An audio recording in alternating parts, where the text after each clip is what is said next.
Hey, I'm back. I don't know why, divine intervention maybe, but I'm back.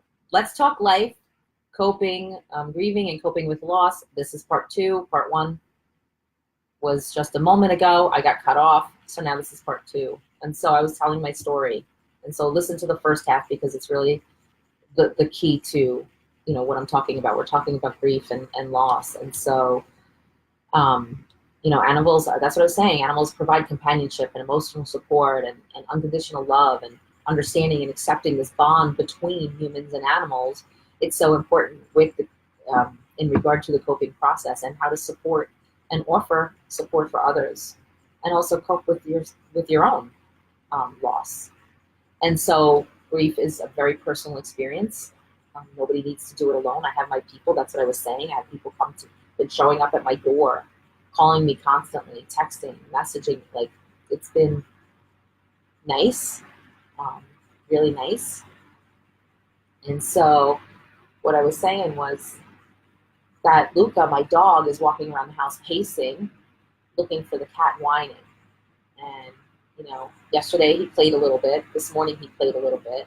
And he's starting to do it less and less, but he's the one that saw the whole thing happen with Leo. I call him a ninja. That was his nickname, Ninja, because he used to steal all my stuff and put it in the dog's water bowl. So he would take my leggings, my hair ties. He would take plastic. I've seen paper clips, safety pins, stockings, socks. Everything goes in the shoelaces in the dog's water bowl. So he really was very funny. He had a very interesting personality. In fact, I still have a scar. He scratched me up like a week or two ago. We were just playing, and he scratched me. And then I cut his nails again. But so the dog is also grieving too, and just understanding that whole process. It's different for everyone. Um, it's very personal, right? And so there's a few tips that you can use to help cope, and that's just acknowledging that you're grieving and give yourself permission to express how you feel. Reach out to others who can lend a sympathetic ear. There are plenty of online resources as well, but reach out to someone who can be sympathetic and show you the support that you will need, regardless of the loss that you're feeling. It doesn't matter, right? And so when you need support, you just reach out. And if you don't have a circle of people that you can reach out to, again, there are plenty of online resources and support groups. One of the things that I do is journal about my feelings, and I do it occasionally. I don't do it all the time. I do journal and set my intentions when I'm preparing for my day and things like that, but journal about your feelings and just kind of writing it down, getting it out. It really does help. And it's relevant to all types of emotion, not just grief and loss.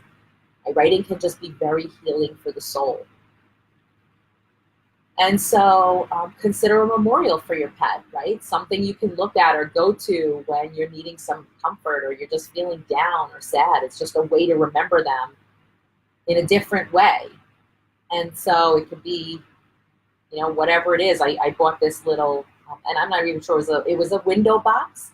And I had put when Kylie died, I had put her collar in there and her dog tags, and some people had given me, someone gave me a necklace with her picture on it and a bunch of other things. And so I put that in there with a bunch of pictures from when she was just a puppy and a baby, and we were swimming in our friend's pool in the Hamptons, and I was trying to teach her how to swim, or when she stole my chair. Well, you don't see it here, but there's a picture where she stole my beach chair. We were camping, and then we went to the beach from the camp place, and I got up, and she took my chair. She literally got up and sat in my beach chairs. It was very funny. I watched the whole thing. I have pictures of it. I post them one day. And so, coping, that really helps. Setting up that memorial, that window box with the things that, her collar, a lot of photos of different types of events. I mean, we drove down to Maryland from New York, the dog and I met up with some friends, and we did a warrior dash together. Now, she waited for me, but I did the Warrior Dash, and she was very upset when I came back. And there was this really cool picture. She was upset because I left her to go do my race, and then when I came back, she was a little upset with me because I left her. So it's that type of bond, you know? And there's this picture of me talking to her, and she's just laying there with her head down. And you can see the emotion. You can see that she feels. And so just wanted to talk about grief because of the things that I'm going through now. It was definitely a topic that was on my mind, but now that it's more relevant now. And so everyone grieves in different ways for different reasons. You don't need validation to grieve. Just acknowledge what you're feeling and go with it, but also leave space for healing. It's a process. We need to allow ourselves to feel to truly be able to learn how to cope and then move forward. And so you just simply do you, and don't worry about validation from others or what everyone else thinks is the way you should and shouldn't grieve, right? It doesn't matter. What matters is, what do you want? What are you feeling? What nourishes your soul? What can you do to help you get through a difficult time in your life, right? And just because I grieve so deeply for my fur babies, it doesn't mean that everyone does, and that's okay. I hold no judgment, and I'm okay with that. I'm me, I'm doing me, I'm living my life, I'm being my authentic self, and I'm here being vulnerable. And if you listen to part one, because I got cut off, so there's part one and part two to this grief and coping with grief and loss. I get very vulnerable. I'm not afraid to show my emotion. I feel deeply. I feel deeply for the people in my life. I feel deeply for, the animals that I choose to bring in my life. And that's just who I am. And I wouldn't change it. A little less hurt would be nice, but it's all part of the process, and I know that. And so I just wanted to share that with you. This is about Let's Talk Life. It's about topics that come up. It's my weekly series. If you or someone you know is going through some sort of grief or a loss or some emotions, feel free to share it. Share this video. Tag them in it. They can certainly reach out. I'd be happy to have a conversation with them and talk about it and some of the things that I do to help me. I go outside. It's sunny out today. I'm sitting outside in the sun for a little while and just, getting and so that's what I'm doing. So everyone has a different way. I need to be in nature. I also need to remember. I post a lot of pictures and I share a lot of pictures of different funny moments because I laugh and I cry at them. My animals are so unique because of the relationships and the bond that I have and I build with them. And so, everyone tells me, I've never seen a cat still at 9 years old, he would roll over and give me his belly. Cats don't do that, but everyone is different, and how the environment that you create also affects the relationship that you have. And that goes with people too, children, babies, family, right? Create a safe environment and a fun environment. That's the kind of relationship you're going to have. Safe, loving, belonging environment. That's the kind of relationship and bond that you're going to have. And it doesn't matter whether it's a pet or a person. You have to have that environment to create that bond, and then want to, right? You have to want it. So some people have pets and they love them, and they take care of them, but the bonds are different, and that's okay. And so there's no judgment. It's just, this is me.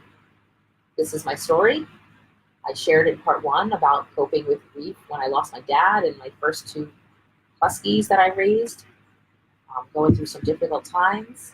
I just talked about what it felt like. It feels, and it felt then very heavy. Like my heart feels heavy, and there's an eerie sense in the house. I don't have, him on my lap right now, which is where he might be, or crying at my feet to get up on my lap.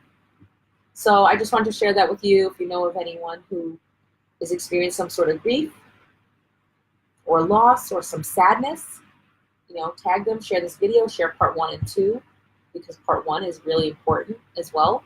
It's just my story and some of the things that I've been going through and experiencing, and I just wanted to share that with you. So, thank you for joining. For those of you who have joined, a little bit of a heavy, heavy topic, but that's okay because it's a part of life, and that's what this is. Let's talk life. So I hope you guys have a great day. I hope that this was helpful. I am okay. Yes, I am sad, but I'm okay, and I will be okay. And that's it. I'm nourishing my soul. I'm allowing myself time to just be, and that's where I'm at. And that's what you need to do when you're feeling loss and grief, is just acknowledge it and give yourself permission to feel, and without needing validation from anyone else, whether your feelings, you need to be feeling that. No, it's you, and you feel whatever it is that you need to feel. And that's it, without judgment. Just be. So I really appreciate all of you who have joined me. Thank you so much. I apologize. I know it's late. I planned on going on at 12 like I normally do on Wednesdays, but today was just not possible at that moment. So I figured better late than never. Thank you, and have a great day.